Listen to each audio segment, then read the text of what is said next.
Norway, 1970. A burned body in a remote valley. No name, no face, no identity, just fake passports and a mystery that spies, police and true crime fans still can't crack. November 29, 1970. A man and his two young daughters were hiking through Isdalen, a remote valley near Bergen, Norway. Locals had an old nickname for this place, Death Valley, after a string of accidents and suicides there over the years. But nothing had prepared them for what they were about to find. Tucked into a rocky hollow, they discovered the charred remains of a woman. Her body was burned almost beyond recognition, and strangely, positioned on her back in an unnatural way, almost as if she had been deliberately placed there rather than simply fallen. Police arrived and began combing the scene. Scattered around the body were strange, specific items: broken bottles, rubber boots, a burned fur hat unlike anything typically worn in Norway, and a half-melted plastic water container nearby. But one detail stood out above everything else, and sent a chill through investigators. Every single clothing label had been carefully removed. Not burned off by accident. Cut out. Deliberately. Someone had gone out of their way to erase every trace of where this woman, and her belongings, had come from. With no identification and a face too damaged to recognize, investigators had almost nothing to go on.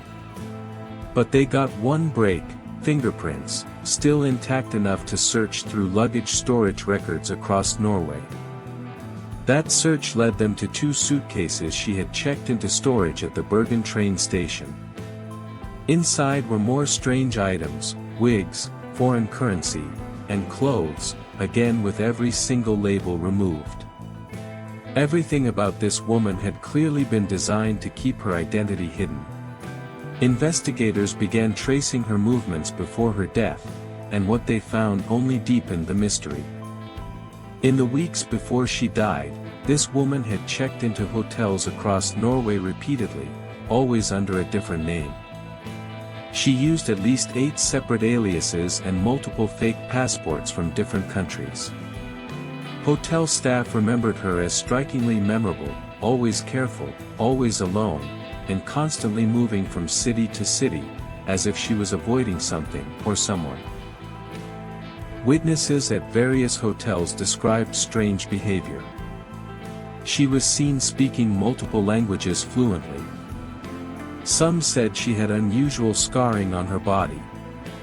Guests recalled her requesting to be moved between rooms multiple times in a single stay, and staff noted she rarely left her belongings unattended, even briefly.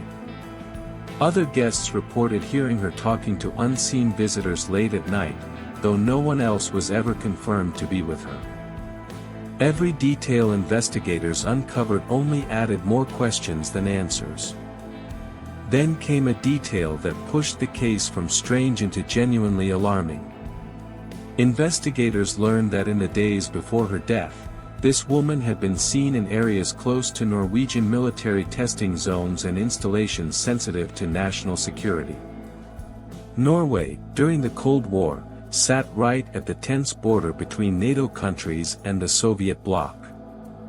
Combined with her disguises, multiple fake identities, and fluent multilingual skills, one theory quickly gained traction among investigators: that this woman might have been a foreign spy. Despite the intense speculation, Norwegian police officially closed the case in early 1971, just weeks after her body was discovered. Their conclusion was that she had died by suicide, having ingested a combination of sleeping pills and possibly set the fire herself. But this ruling never sat right with everyone involved. Some investigators at the time privately believed the case had been closed far too quickly, and that outside pressure, possibly related to the sensitive military connections, played a role in shutting the investigation down before it truly finished.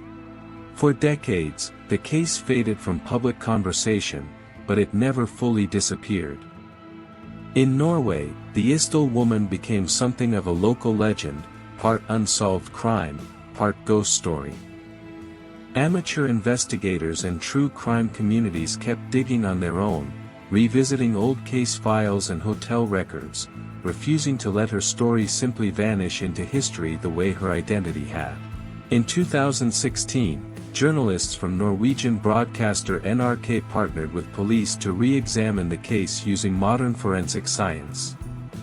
Advanced isotope analysis on her teeth revealed something remarkable, chemical traces indicating she likely spent her childhood somewhere along the border region between France and Germany, possibly moving through Belgium and Luxembourg as a teenager. It was the first real, science-backed clue to her origins in nearly 50 years. In 2017, Interpol issued a fresh international notice, hoping new attention might finally identify her. Even with modern DNA testing and international appeals, no confirmed match has ever been found. More than 50 years later, the Isdal Woman remains exactly what she was the day she died, a complete unknown. No name. No home country confirmed.